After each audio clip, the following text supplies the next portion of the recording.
This is Living Planet. I'm Neil King. This week we have a What's Better installment for you to help answer your questions about how to make greener choices. In this episode, we're going to hear from my Living Planet co-host, Kathleen Schuster, who's been asking herself a question on a lot of drivers' minds. What's better for the environment, getting a brand new electric vehicle or holding on to the car I already have? And our journey starts by taking a spin in my own diesel-powered car. Hey Kathleen, come in. Neil? Hop in. It's a bit whiffy from the dog, but you can leave the window open. All right. Get buckled up here. Hold on. Ready to go? Wait. You're safe with me. So I wanted to ask you a true or false question. Should I wait until we get onto the Autobahn? I don't want to get into a wreck. You merge first. So true or false? People who drive e-cars automatically have a lower carbon footprint than people who drive combustion cars. Depends, doesn't it? But it's Very good. Okay. Oh, that's the right answer, is it? I guess it depends on how many miles they've done, right? Yeah, that's definitely part of it. And also how what the infrastructure is, where the electricity comes from. How's it powered? Is it like coal plants that are providing the electricity, or is it, I don't know, renewables? Yeah, so that's some of what goes into it. Okay, so we're talking about whether it's more environmentally friendly to buy a new e-car or to hold on to the car that you have. How old's your car? Because this is a regular. This is a diesel-powered car, yeah. I've had this since 2012. So it's got over 150,000 kilometers on the clock here. So, yeah, I mean, it's still got a good 50 to go, but I am sort of also thinking of whether it's time to sell it, maybe, and whether I should switch or not. Switch to an e-car? Yeah. Incidentally, it was quite interesting. Conor, one of our colleagues, I was at the coffee machine with him the other day. He's got a brand new SUV e-car, a really nice car. And for some reason it came up with another colleague who was asking about this car, and it turns out he says, well, I've got an e-car. And he kind of presented it that it was an environmentally good thing. And she called him out and she said, well, that's just as bad, she says. And he was quite taken aback, and we had to laugh about it afterwards. But yeah, it's true. I mean, there are a lot of environmental aspects that factor into e-cars, you know, where the rare earths are mined for the battery, etc. But also the tire wear. E-cars are heavier, so you have more tire wear, which is a main microplastics problem in terms of pollution. So a lot of things that factor in when you get an e-car that I think a lot of people perhaps try not to think about as much. Yeah, it's been really interesting talking to experts about this. I think one thing that piqued my interest was also how there have been a number of articles written about, you know, like if a study comes out that shows that e-cars actually aren't that great for the environment, and that gets picked up really quickly. And so it's also interesting talking to experts about why they think those studies seem to vary so much. Yeah. No, absolutely. I'm interested to see what you come up with.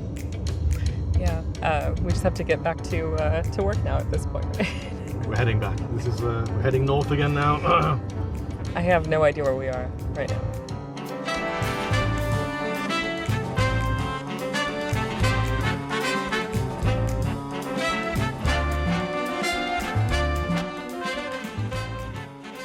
Let's start at the very beginning of this environmental equation. When we talk about the emissions created by cars, whether they run on fossil fuels or electricity, we're talking about the emissions created over their life cycle. So if you look at the environmental impacts of a car, there's a couple of big categories that you need to think of. That's Brian Cox, a mechanical engineer originally from Canada. He's currently a project manager at a small consulting company in Switzerland called INFRAS.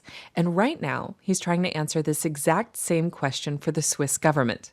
Is it better to buy a new EV or to keep driving a car with an internal combustion engine? One is building the vehicle. Their combustion cars are actually a little bit simpler. So one indicator to look at is the carbon footprint at the very first stage of a car's life cycle, when the raw materials are sourced and the car gets built. A study in 2021 by the US-based research group called the Transportation Energy Institute found, for example, that sourcing the materials for a combustion car emitted about 4 tons of CO2. For an EV, it was 5 tons, so a little more. But once the CO2 from the production phase was added, an EV's total carbon footprint jumped to 11 tons of carbon dioxide, more than twice the footprint of combustion cars.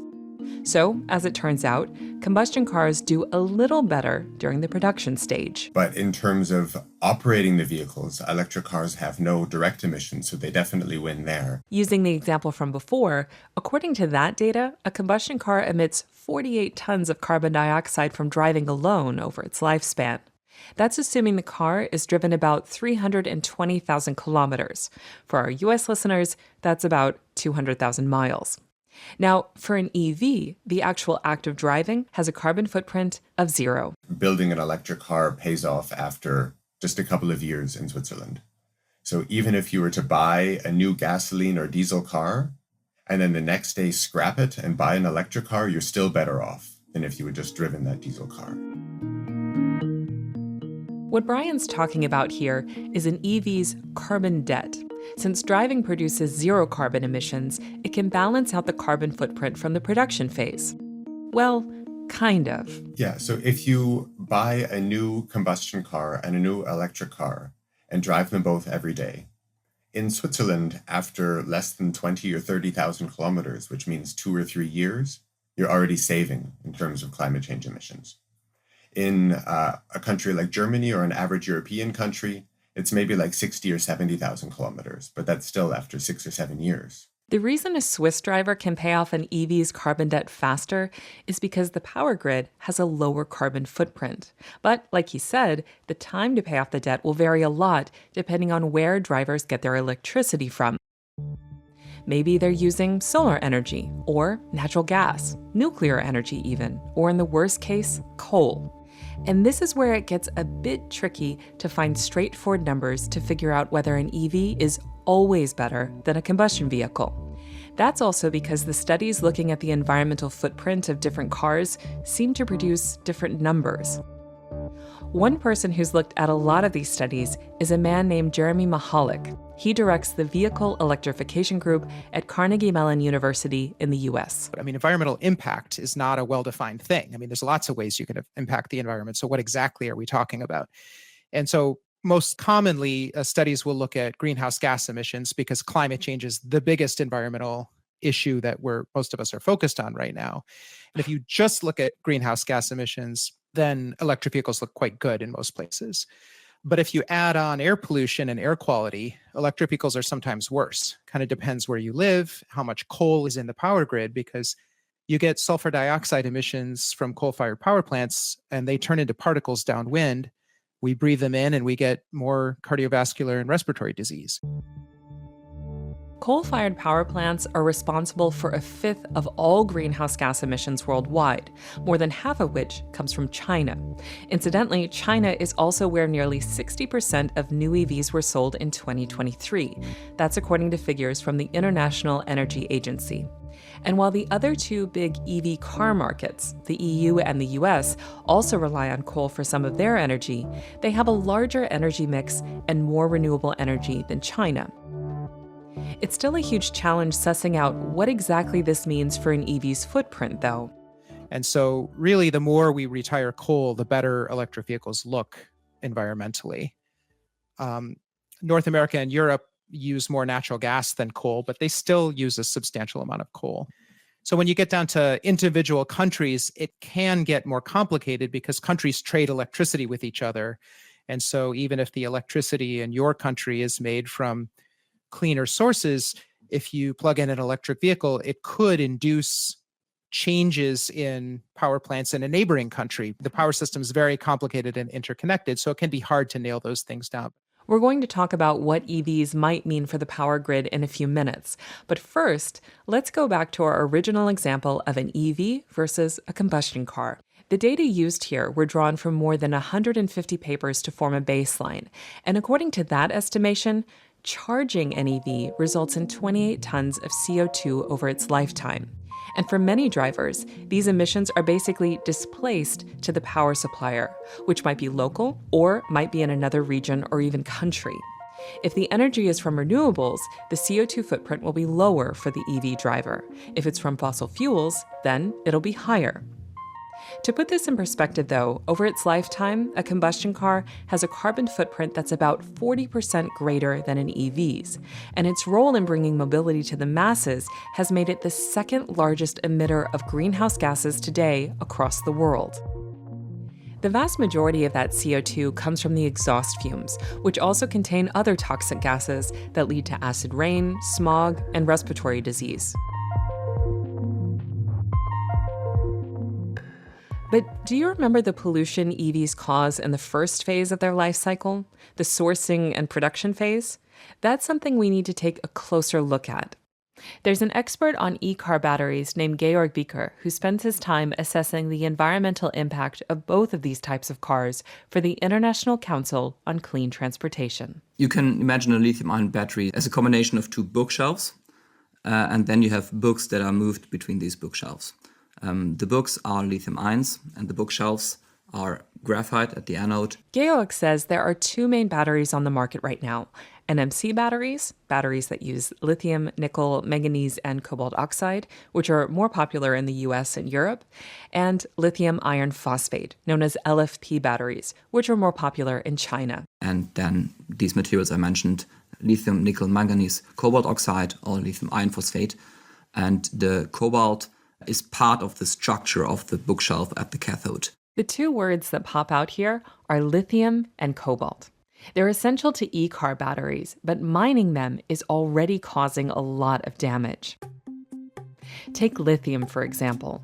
One way to mine it is from hard rock deposits. That's what you'll find in Australia, for instance. But the method being used in South America's lithium triangle, which holds the world's largest reserves, involves pumping large volumes of water into the ground. This brings salt water to the surface, and when that evaporates, it leaves behind lithium. It's also putting water supplies in Chile, Argentina, and Bolivia at risk, where water scarcity is already a problem. Plus, locals are also concerned about contaminated groundwater. So, how much water are we talking here? According to the European NGO group Wetlands International, it takes about 2 million liters of water to mine 1 ton of lithium, and that only translates to about 125 electric cars. But interestingly, Georg notes that gasoline production requires 10 times more water over its lifetime. Still, it's a lot of water, especially considering around a third of the lithium mined in 2023 came from South America. So batteries are highly recyclable. You can recover most of the materials that are in the batteries. And when you look into what is written into law in the EU already, you see that 70% of the lithium and 19 to 95% of the nickel and cobalt and copper in these batteries need to be recovered, and they need to be recovered in a high quality. The question there is, will it be economic to recycle them compared to new raw material mining? And there's a need of regulations to ensure that batteries are really recycled. It depends on the market dynamics. Not only is the EU requiring companies to recycle these metals, but the US is incentivizing it. In fact, a clause in the Inflation Reduction Act of 2022 gives the option of putting the label American Made on recycled batteries, even if the original battery was sourced from somewhere else. In exchange, the automakers get subsidies. The result of both of these laws has been a rise in recycling factories on both continents and also in Asia. Georg says it'll take another 15 to 20 years until large numbers of EVs reach the end of their life, and that's when, he says, we'll see large-scale recycling. For now, the recycling that's going on is to reuse scraps in the production phase. So recycling might mean more sustainable batteries, but the recycling process will also require a lot of energy, not to mention the hazard of disposing of toxic byproducts.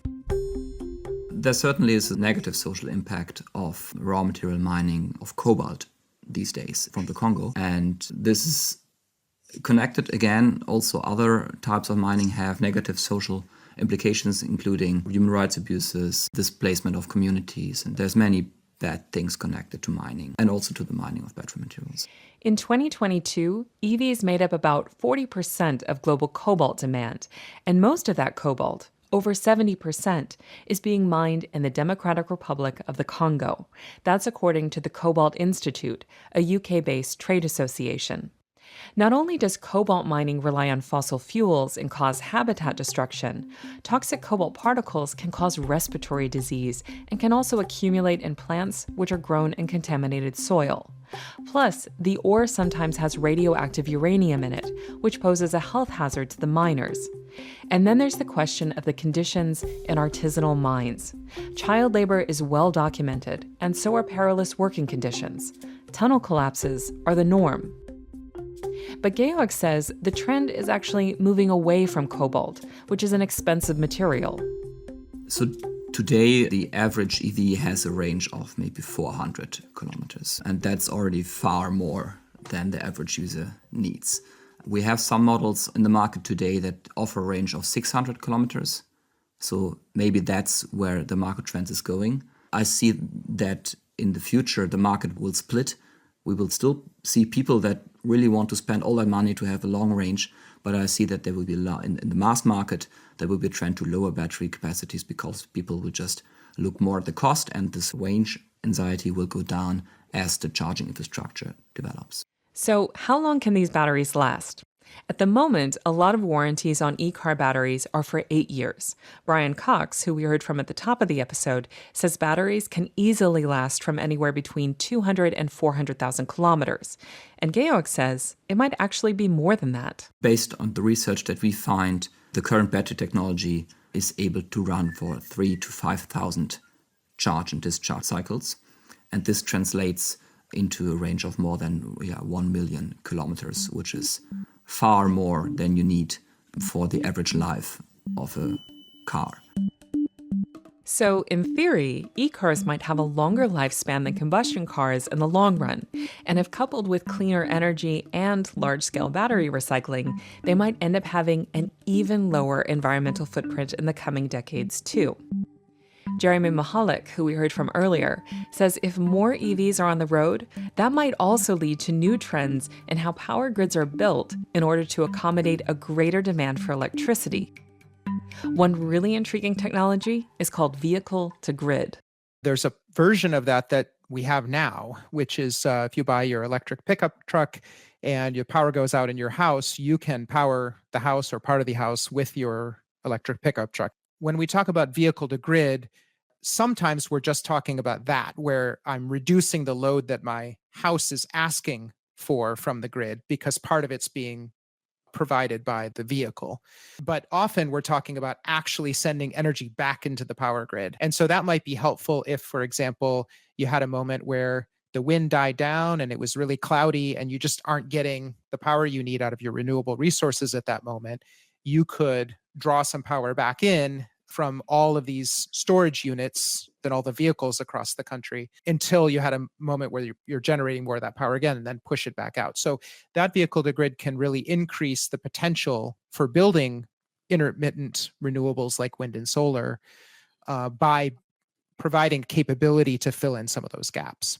There's one last thing to note here, and we're going to hear from Brian Cox, who featured at the beginning of the episode. So, if we're thinking of a listener who's saying, okay, I have a combustion car at home, I've been driving it for, I don't know how many years, maybe 8 to 10 years, and it's still good. Why should I go and buy or lease an EV?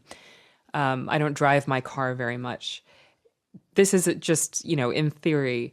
What would your response to that be? So 2 things to unpack there. Until now, we've focused mostly on climate change. And if you look at other impact categories like air pollution, then it's not always so clear-cut.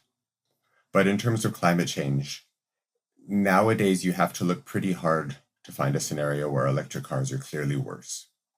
There are some scenarios where you buy an electric car as a second car and you keep it mostly in your garage and you drive it on Sundays. So you're not driving a lot. So the extra energy that you need to build this battery isn't really paid off because you don't drive it very far. If you're not driving very often, buying your own electric car maybe isn't the best option environmentally. the better option there would be to use public transit or car sharing. If you can rent an electric car for those few rare times when you need a car and public transit doesn't work, this is going to be far better than driving your old combustion car.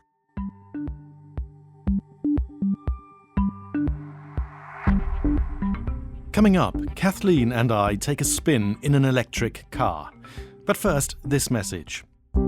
The climate is changing, so are we. I'm Laura Lynch and I host What on Earth? That's CBC's Climate Solutions podcast. Twice a week, we take you around the world to find the people who are trying to build a better future for all of us.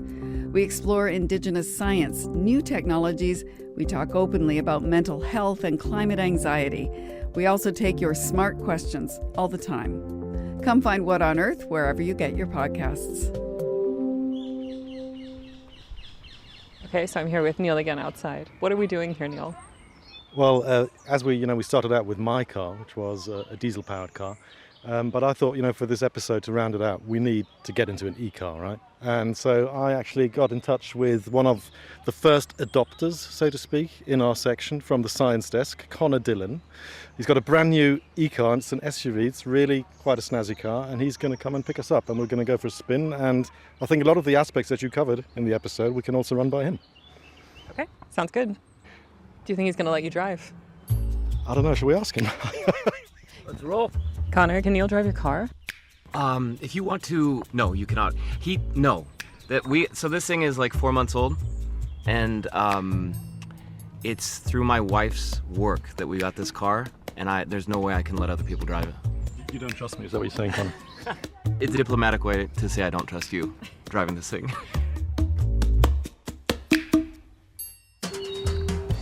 Can't open it? I can't even open the door.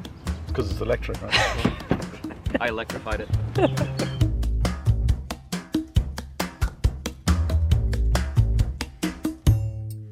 So, why did you guys decide to get an e-car? We have only owned a car now total for 4 years. The first car we got was also electric. It was a smaller car, and then we traded in for this one. And before that, we didn't have any car. And so we were happily reliant on bikes, public transportation. Our neighbors introduced us to other people as, look, these are our neighbors who don't have a car because we're out in the suburbs. Was the decision not to have a car environmental or financial? Both. And it felt good to not have a car because, I don't know, I associate cars with pollution and money and unexpected costs. And then we finally decided, okay, we've got 2 kids, let's get one. And then it was environmental, the decision to go electric. In your previous life in the States, were you completely reliant on a car? Actually, no. I managed not to be in this. Well, no, I was reliant on some form of car. It wasn't my car. I think I've backed us up into. We're about to Head into the Rhine. Drive into the Rhine River. I'm going to turn us around. I wonder what would happen with electric cars. You went into the water like that. Electric fish, electric eels.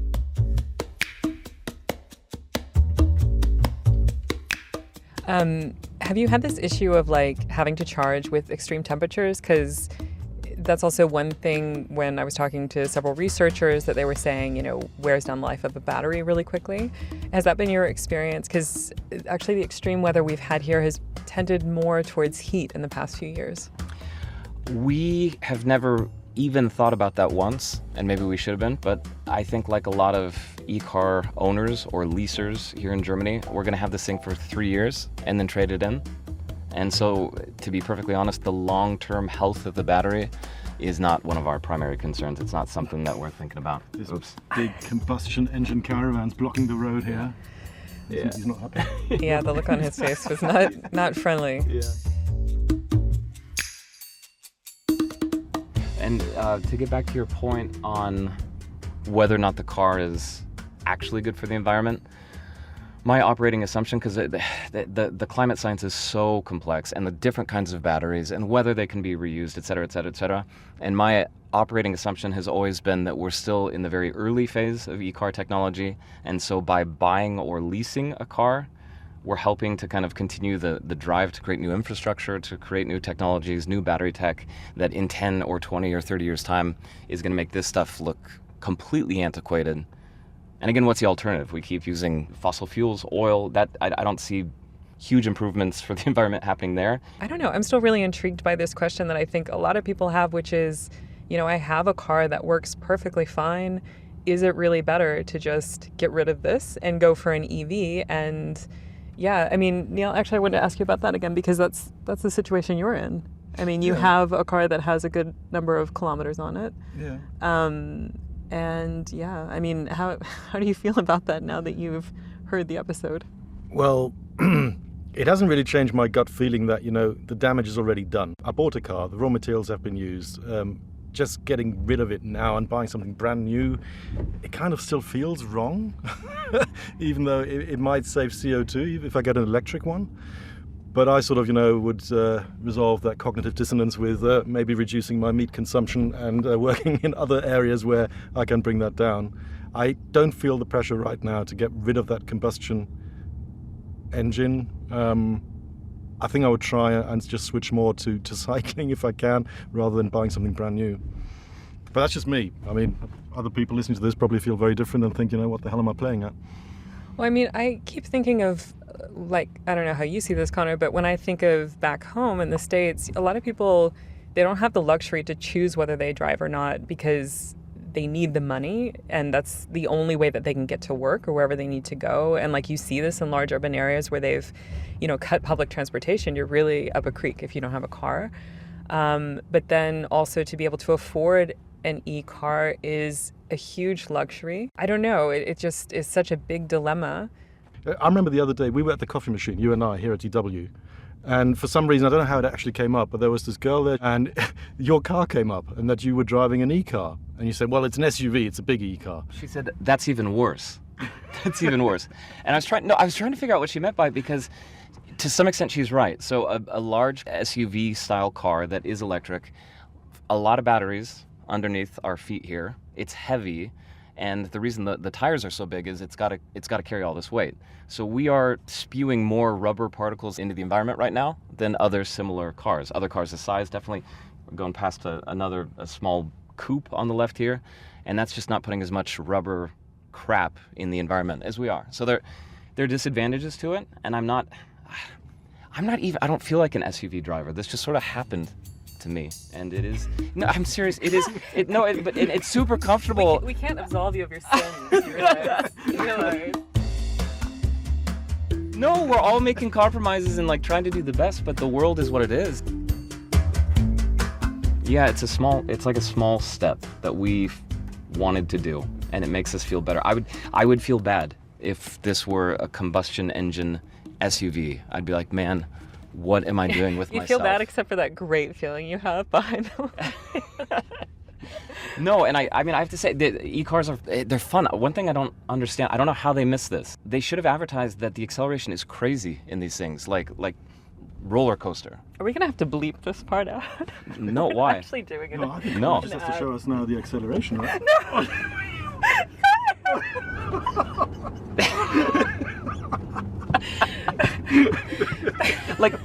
Why do they not advertise that? You delivered. That's good. I had a last question, but I've literally forgotten what it was. It's in your stomach now. It's in your stomach. Yeah, we'll certainly be back after this, once we've got out of this car and Kathleen has recovered. Okay, thanks, Conor. Anytime. Okay. Today's episode of Living Planet was written and produced by Kathleen Schuster and edited by me, Neil King. Our sound engineers were Jürgen Kuhn and Gerd Georgi. If you have any questions or story suggestions, you can send us an email or even better, a voice message to livingplanet@dw.com. That's it for this week. Thanks for your interest. And by the by, if you want to listen back to this or previous editions of Living Planet, you can always subscribe to the podcast. It's downloadable, it's free, and available on all major podcasting platforms. Living Planet is brought to you by DW in Bonn, Germany.